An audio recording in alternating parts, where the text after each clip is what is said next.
In college, my roommate Paul did something wild. He convinced 32 dorm rooms to blast the exact same Tom Petty song at the exact same moment. It took like an hour of coordination. It's like CDs, MP3s, a cassette. But when that jangly D chord hit and every door opened with the same music blasting, like that was college magic. Years later, Sonos turned that magic into a product. One tap, and your whole house sang together. No wires, no tech, no headaches, and no charisma required. But in May 2024, Sonos broke their system. And what broke wasn't just an app. What broke was trust. It was a bond between a beloved brand and the customers who invested thousands in it. In this episode, I'll take you through how Sonos lost $1.2 billion in value, alienated its most loyal users, and ignored a risk they themselves had predicted for 7 years straight. So, in this episode, we'll talk about what happens when companies lose sight of their infinite goal, why risk management isn't a report, it's leadership. In fact, it's a tool to look into the future, and how fragile brilliance becomes when leaders chase speed over trust. This isn't just a story about Sonos, it's a playbook for what not to do when you're building something people love. So let's get into it.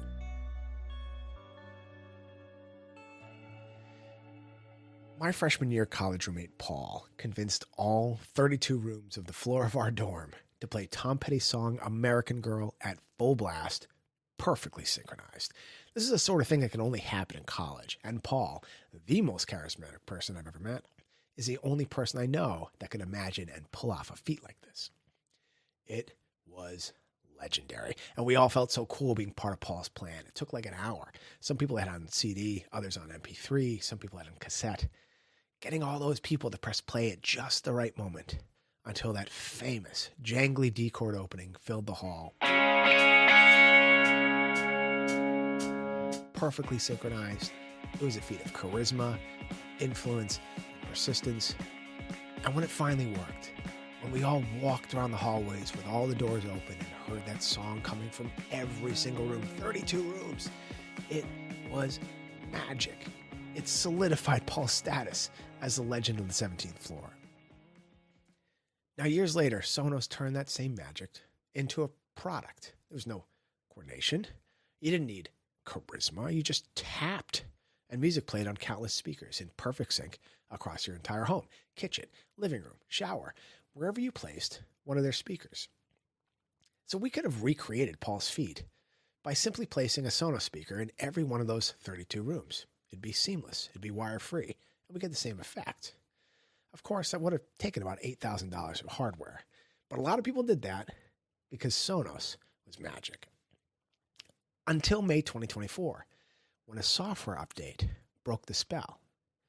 Sonos went public in 2018, but their stock value has rarely seen daylight since.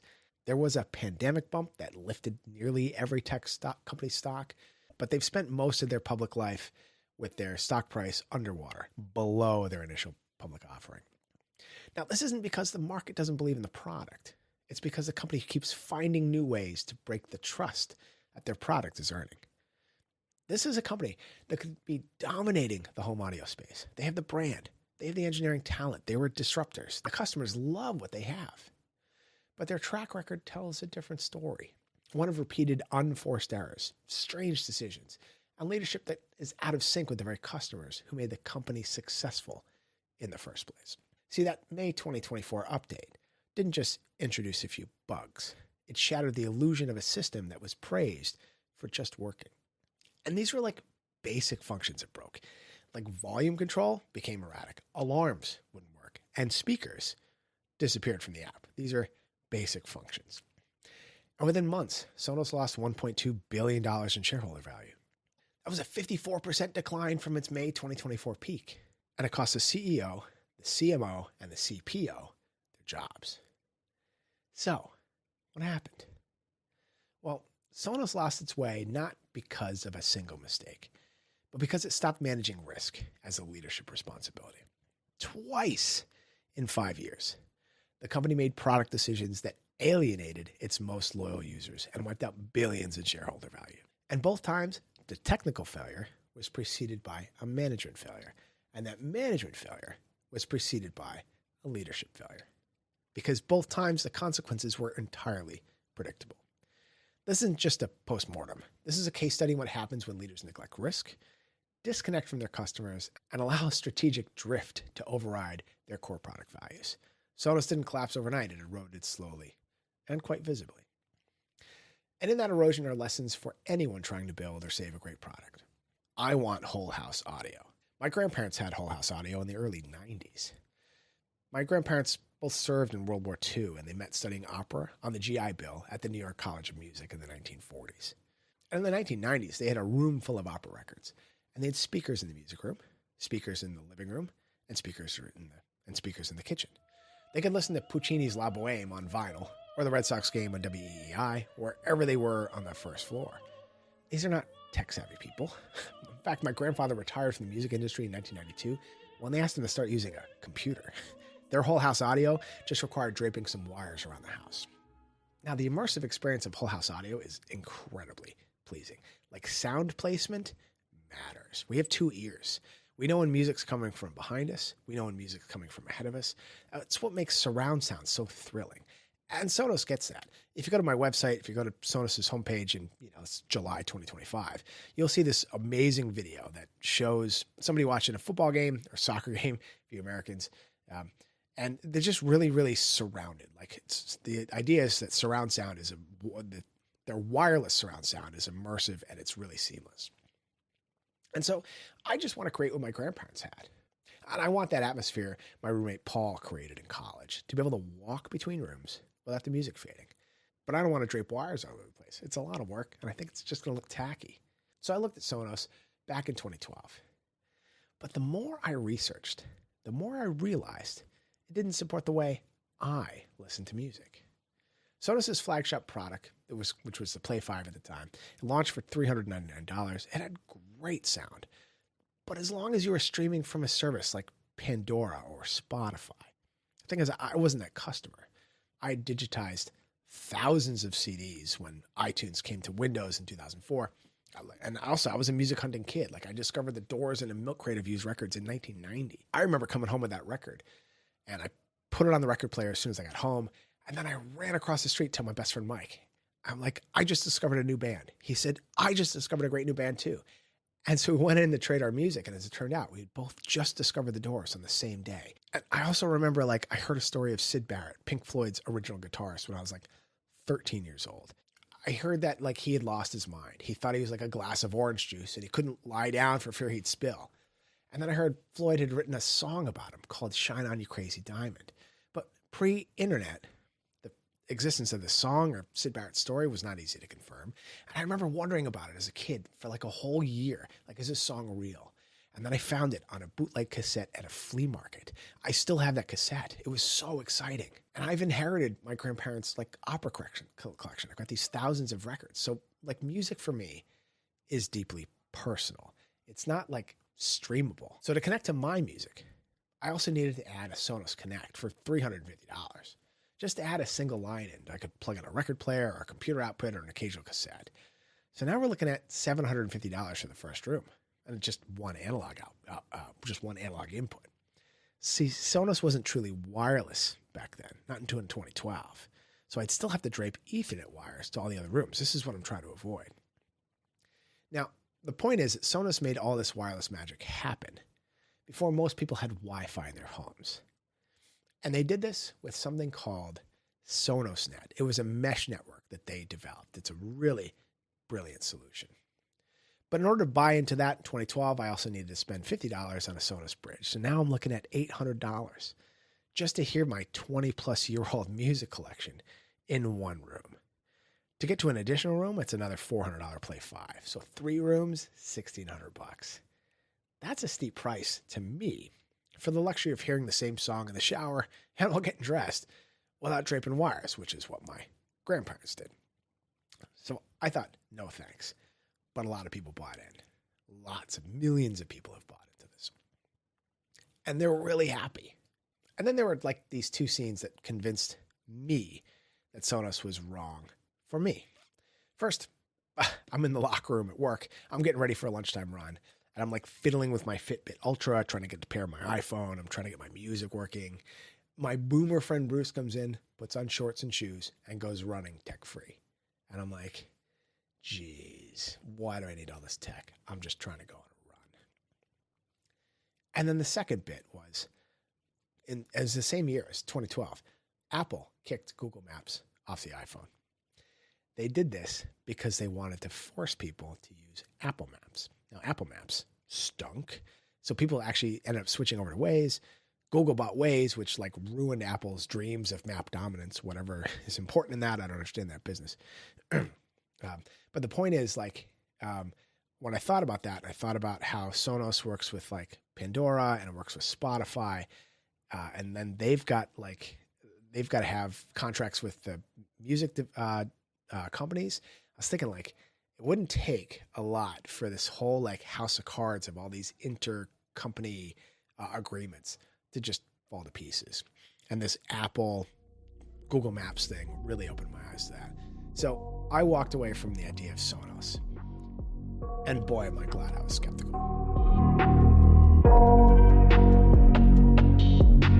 In a January 2020 blog post, Sonos announced that legacy products, including the original Play 5, the one I would have bought just 8 years previous, would no longer receive software updates.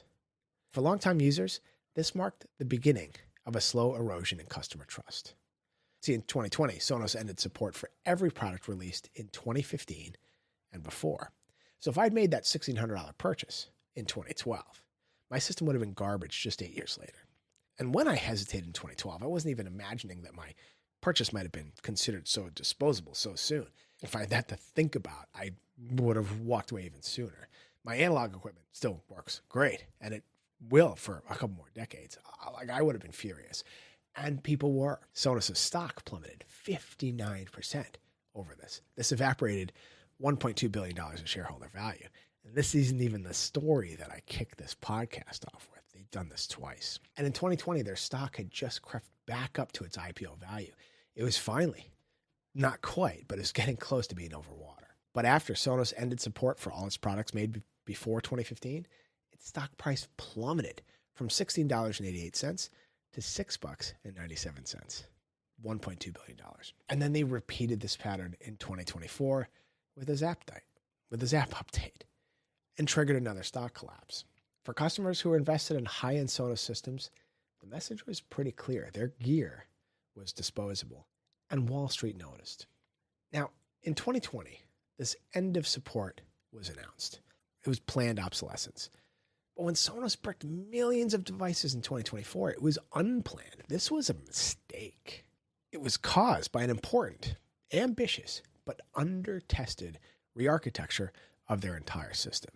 And the crazy thing is, Sonos themselves predicted this problem and the consequences, and they walked right into it anyways, just like Peloton did, if you've read my case study there.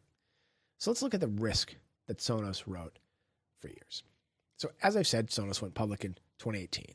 And when a company goes public, they have to file this form called an S1, which looks back like 5 years at their financials saying like, hey, this is why you should buy our stock. And in that IPO filing, this S1, and every annual SEC filing since, they disclose the following risk. This is a quote. They say, "We may choose to discontinue support for older versions of our products, resulting in customer dissatisfaction that could negatively affect our business and operating results." In their 2018 S1 filing, Sonos is openly acknowledging the risk of ending support for older products. They're predicting it could lead to customer dissatisfaction and harm their business. And this risk materialized twice. First in 2020 with the end of support for several products, including the Play 5, and again in 2024 with the controversial app update. And each time they cut their market cap in half, like $1.2 billion of shareholder value. And like, this isn't actually just a technical failure. The technical failure is preceded by a management failure, and the management failure is preceded by a leadership failure, the failure to burn down this risk over time. This is the kind of failure that happens when a company lets a finite goal override its infinite goal. So what does that mean? Let's talk about Sonos's infinite and finite goals. So Sonos also wrote this into their S1. They wrote, quote, "Music lovers should be able to play any song in any room with great sound and no wires. That's not just a product vision. That's a promise. That's a North Star. And they continued. They said, achieving this meant building a software platform that could distribute audio seamlessly across the entire home without lag, without buffering, and without network interruptions. It all had to work over Wi-Fi, and it all had to be so intuitive and easy that customers would make the system part of their daily lives. Now, that feels pretty compelling to me, but it seems they treated this goal as a finite goal, a box that they checked, something they no longer had to maintain. Because in May 2024, what should have been an infinite goal, which I just quoted, it was sacrificed for a finite goal. So what was that finite goal? Well, it was launching the Sonos Ace headphones. A flashy new product, yeah, and one that came at the cost of the seamless, trusted experience, the thing that made people fall in love with Sonos in the first place. And in order to launch these Ace headphones, they had to update their software, this app. And this May 2024 software update broke trust with Sonos' most loyal customers. So Sonos didn't just represent great tech, right? They earned customer trust. Sonos themselves boasts, quote, as of September 30th, 2023, our households own an average of 3.0 products. This system that works so well, customers themselves bragged about how much they'd invested. Listen to this quote. Buying into the Sonos ecosystem was the best tech decision I've ever made. Now we have more than 10 Sonos items at home. That's many $1,000s from this YouTube comment I found. So let's talk about a vision statement. Like, people write vision statements when they start their companies. But the thing is, it's not just for building. A vision statement should be used for sustaining. And Sonos lost track of that original vision. And you can see it in their May 2024 update. So let's get into the update here. This update caused widespread failures. People use Sonos to set their alarms because they get speakers in every room. The alarm control was gone. Speakers would just go missing. The volume control was unresponsive. They couldn't control their subwoofers. They're missing equalizers. Like, there's bricked integrations. These aren't like edge case issues. These are core functions and the core functions that define the Sonos experience. Now, I found professionals on Reddit who had installed hundreds of systems, and now they're getting flooded with support calls. Their clients are demanding refunds, and these professionals, these dealers, are walking away. I found a dealer on Reddit that said, you people have no idea how bad this update actually is for the end user. And this guy is like a gold level Sonos dealer. He'd been working with Sonos for 10 years. So at the core of this failure is fragility. It's the kind of fragility that grows when modern architecture is layered over legacy brilliance. So what does that mean? Well, as I've said, in 2004, like, most homes didn't have Wi-Fi. Most houses were on dial-up at the time. So Sonos, in order to create their product vision, to realize their product vision, they had to build their own wireless network. This network was called SonosNet. This is one of the first applications of mesh networking in history. Like, this is brilliant stuff. Sonos devices became mesh nodes before mesh entered the home network protocol in 2011. And so the result of this SonosNet was perfectly synced whole home audio, wireless, way ahead of its time. The original Sonos concept sketch was developed by the four founders in 2002. And they looked at how this interconnection would work, and they realized, like, almost none of the necessary technology existed yet to achieve their vision. So they created it. And in 2011, their PR director explained, very proud of this. They said, we didn't want to rely on the router that was already installed. That's where the idea for our own wireless network came about, which we call SonosNet. Now, a decade later, companies like Eero, Google Wi-Fi, Netgear Orbi, they made home mesh ubiquitous in larger homes anyhow. And so as like home Wi-Fi technology improved, supporting Sonos's older tech, these ahead of their time solutions like SonosNet, it became harder. See, here's the thing. Yesterday's brilliance is today's technical debt. And Sonos tried to modernize almost all at once, in May 2024. But in doing so, they were piling problems onto an already cracking foundation. So why do they push this update at all? Well, as I've mentioned, Sonos had a new product to launch. They had to launch the Ace headphones. Apple's not just a hardware company. Apple is also a software as a service company. That's what SaaS is. Their photo cataloging service, for instance, makes me want to take more pictures. I can tag family members. I can put locations and dates and things. And it makes it easy for me to pull up that photo of my wife's grandmother as a newborn, or my father sitting on the porch when he was 11 with his younger sisters. And this creates great family moments. This makes me want to digitize and categorize old family photos in my iPhone library. Now, the more photos I add to my library, the more storage space I need. So now I got to buy iCloud storage. And all that work I've done, the metadata, like tagging my wife's grandmother as a baby and my dad and his sisters as children, that all disappears. All that work disappears if I leave the Apple ecosystem. See, SaaS is very sticky. It keeps people locked in. Even Apple TV Plus, with Apple-produced hits like Severance and The Studio, that's not just content. It's a tool to keep you subscribed. It keeps you buying into the Apple ecosystem while giving Apple predictable cash flow through monthly subscriptions. Now, Sonos, on the other hand, is a hardware company. And a hardware business is a tough line of business. Unlike Apple and other SaaS companies that generate recurring revenue through subscriptions, hardware companies have to launch new products to drive growth. That is hard to do. All this design work, they got to market, they got to find new customers. And then they've got to use some of that hard-earned revenue to maintain previously sold products because of the way they're connected through Sonos's infrastructure. Now, Ford doesn't have to do that when it sells a car. When Ford sells a car, the ownership cost relies solely on the consumer. I buy a Ford car, I got to maintain the vehicle. I pay taxes to the government to maintain the roads. I have to buy gas, which creates a whole nother entire industry that does drilling and refining and distributing oil products. But with a company like Sonos, with a product like Sonos, Sonos ends up carrying the full burden of all that infrastructure. When their platform breaks, their speakers break too. So the platform responsibility, the roads, the cars, those sorts of things, they don't go away when they sell a product. It actually scales when they sell a product. And Sonos has sold 50 million products in 16 million homes. And they've got to maintain that, even as the product line grows older. Or they can upsell their customers. So in order to sustain growth, they recognize this. Sonos' CEO, former CEO, Patrick Spence, he set a goal. He said, we need to deliver at least 2 new products every year. And in May 2024, the Ace headphones were that product. But to make Ace work, which is a sophisticated piece of tech, Sonos had to re-architect its entire platform. They had to re-architect their app.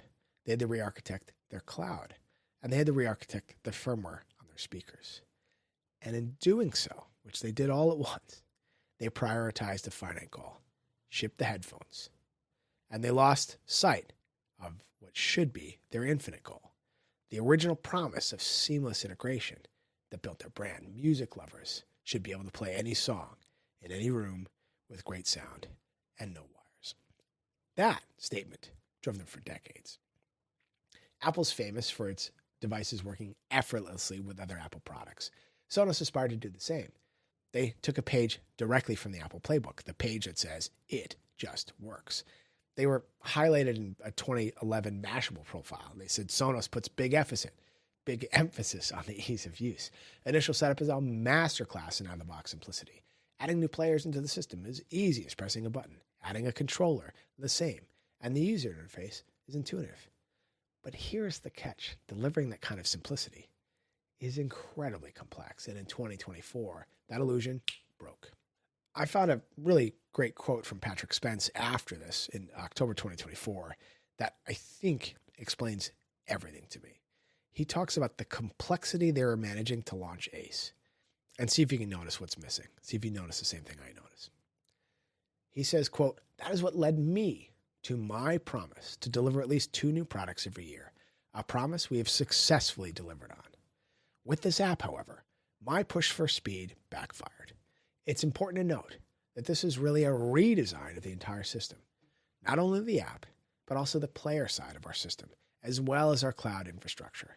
And this was an enormously complex undertaking. As we rolled out the new software to more and more users, it became evident that there were stubborn bugs we had not discovered in our testing. This is in the quarter 3 2024 earnings call. So what's missing there? Well, he names the deadlines. He names the technical complexity. He talks about the importance of operating in a hardware business and getting product out. But he never names Sonos's vision. He never mentions their infinite goal. And that's the leadership failure. The CEO's primary job is to perpetuate the enterprise. They don't do that just through execution. You do that through shared belief. A CEO has to be an infinite player. They've got to hold that infinite goal, the shared purpose for us all to participate in aloft. He's got to be the lighthouse, especially when the path is foggy. If the CEO isn't keeping our eye on the vision, no one else will. So you've got to be an infinite player. You've got to look into the future. And what's the tool for looking into the future? Well, it's risk management. You see, this failure was foreseeable, and it was actually declared, right? They published in their SEC filings since 2018. Remember when I mentioned this? It says, we may choose to discontinue support for older versions of our products, resulting in customer dissatisfaction that could negatively affect our business and operating results. Sound familiar? This is exactly what they did. See, they published this risk for years. They knew that yesterday's technical brilliance is today's technical debt. Let's look inside of a Sonos speaker just a little bit here. Like every Sonos speaker actually runs a tiny Linux computer. It's got embedded software, and that software has to evolve as all these Wi-Fi standards change and new audio codecs emerge. So to make the Ace headphones work, it's got spatial audio. So when you track your head when you're watching a movie, the sound still comes from the right direction. Really incredible and immersive. I saw somebody wearing Ace headphones just yesterday when I was riding my bike. Like, people love this product. But in order to make this work, Sonos had to elevate the technical ceiling of their entire platform. That meant rewriting the app from the ground up. But when they did so, like, the foundation of their app was already cracking under weight of technical debt. See, Sonos has a huge user base. They have 50.4 million products out in the environment and 16 million households. And these households tend to have a mix of old and new hardware. And they have different network configurations. Sonos's chief innovation officer, Nick Millington, brilliant guy. He explained this during a company Reddit Q&A. He said the original Sonos app used a wire protocol called SSDP, which is based on an IP multicast. He continues to say, we find many networks in which IP multicast is not working. So we provided a parallel, non-standard implementation of SSDP over IP broadcast. So our intent in this new app was to run both protocols in parallel. We really want to discover your speakers and not have them disappear. A lot of technical talk in there, but he's saying that he's really revealing how this legacy protocol that they used for speakers to find each other, an innovative solution in 2004, no longer worked in 2024. And so speakers were falling apart. Their original technical brilliance was technical debt today.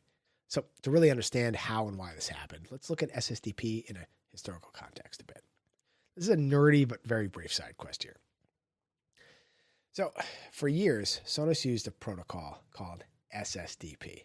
This is Simple Service Discovery Protocol. And this is how speakers would find each other on the network. This is how the Just Work works. But the thing was, SSDP as a protocol was designed for simpler wired home networks. Networks with far fewer devices connected than today's typical setup. In 2004, most homes didn't even have a broadband connection. They probably had dial-up. And I know I only had, I think, one computer hardwired to a router in 2004. Now in 2024, people have smart TVs, iPhones, iPads, watches, even my car is connected to Wi-Fi right now. And so to manage all this dynamic stuff, also these things move. In 2004, you had like one desktop that didn't move. Now all these things move. And that's what mesh does. And so Wi-Fi 7 is actually out now. And it's got improvements for this broader, more mobile, less stationary network of things. Now, SSDP works by using IP multicast. And IP multicast, the device is basically shouting across the network, hey, everybody, I'm a speaker. I'm here. And the others go, hey, I'm a speaker too. Let's talk. So that's really how they're discovering each other. Now, in 2004, that message was heard loud and clear. There wasn't that much of the network. Everything was heard. But as networks evolved, IP multicast became problematic. So there's this thing called a distributed denial of service attack as an example. And because of distributed denial of service attacks, many modern routers now block multicast traffic altogether. So just really quickly, here's how distributed denial of service attack works. One bad actor might infect, thousands of computers, and then ask those thousands of computers to attack, say, Sonos's website, if they wanted to try to crash Sonos's website. And this sort of thing would actually happen over multicast. So in order to reduce distributed denial of service attacks, home networks, routers stopped handling multicast traffic. And so when they stopped handling multicast traffic, which Sonos uses for these speakers to discover each other, speakers start disappearing for the app, or wouldn't even get discovered at all. So Sonos patches this problem by pushing this SSDP traffic over IP broadcast instead of over IP multicast. This is basically like still shouting, hey, I'm a speaker, I'm over here, but just shouting it down a different hallway. And it worked. It was clever, but it was also a non-standard use of SSDP. And because it was non-standard, it's also fragile. So this app rewrite was their opportunity to switch to the more modern multicast DNS. This is what like Apple's Bonjour service uses and Android's network service discovery uses to find other products on the network. This is a necessary shift. It's not just a new feature, but they've got these millions of products out there. If they had addressed this one problem in its own update, it probably would have gone just fine. This is a lesson that Amazon learned in 2004 at the same time as well. But Sonos instead like snowplowed this problem. Instead of just handling it in 2018, they snowplowed it with a massive pile of other technical debt and the demands of a new product, ACE. So Sonos does recognize this now. And I feel quite optimistic about Sonos's future, really through the work of their legal officer, Eddie Lazarus. So Eddie was tasked with leading an internal organizational examination to see what went wrong. And he shared the following insight in an interview with Digital Trends in October 2024. He said, we're not going to roll out another app on an all or nothing basis the way we did. We're going to do things gradually so that if there are problems, we catch them early and we can make adjustments before we have all of our users on the new system. So Lazarus here is indicating a Sonos pivot towards risk management by design. So let's talk about that. Let's talk about burning down risk over time. This means you got to create urgency. One of the most important leadership skills is creating urgency before the crisis. It's easy to commit to bypass surgery after a heart attack, right? There's no ambiguity. The priority is clear. So what's harder is making time to eat well and exercise when life's busy and results aren't immediate and other goals feel more urgent. That's what managing technical debt is like. It's not glamorous. It doesn't make headlines. The shareholders won't reward you directly for it, but they will reward you when your stuff keeps working. It's how you stay out of the operating room. So leaders must learn to spot accumulating risk. They've got to take action before the pain makes a decision for them. That's the power in this risk statement. We may choose to discontinue support for older versions of our products, resulting in customer dissatisfaction that could negatively affect our business and its operating results. In fact, Sonos continued, we have historically maintained, and we believe our customers have grown to expect, extensive backwards compatibility for our older products. We expect that in the near to immediate term, this backward compatibility will no longer be practical or cost effective, and we may decrease or discontinue service for older products. Now, there are millions of products bought by millions of loyal customers. These are the people most likely to buy their new products. Surely they have to be taken care of. So what's the obvious next step here? Well, it's to treat risk mitigation as work. Risk mitigation is not a bolt-on activity, though I see many organizations that treat it as such. It's something you squeeze in after the real work is done or when you have your risk meeting. Like, risk mitigation is work. You have to treat your risk mitigation plans like any other deliverable. You got to just get them in the backlog with everything else and prioritize them. Internally, the next step in quantifying Sonos's risk is actually quite clear. Every Sonos device is connected to the Sonos cloud, so they have a real-time inventory of the 50.4 million products in the field. Sonos knows exactly how many Play 3s are still in use because it's connected to their system. They need to use that knowledge as a luxury. Use it. And they also know they have long-standing loyal customers. They know this, and they know they have mixed setups. They've got old speakers paired with new ones. They're spread across multiple rooms and multiple generations. This isn't edge case behavior. This, too, is real-world behavior. So they need to design a test setup that reflects that. They need to treat designing and procuring that test setup as work. Get into the backlog. Do it. Risk management is work.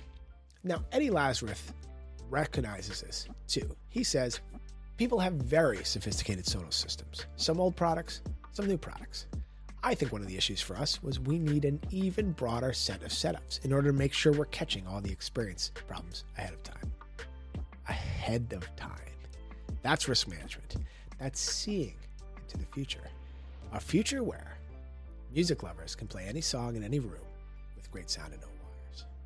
So now that Sonos has built a more robust testing environment, one that mimics the complexity of the majority of their 16 million actual homes, and now they have this platform to prove their SSDP solution is fixed for good.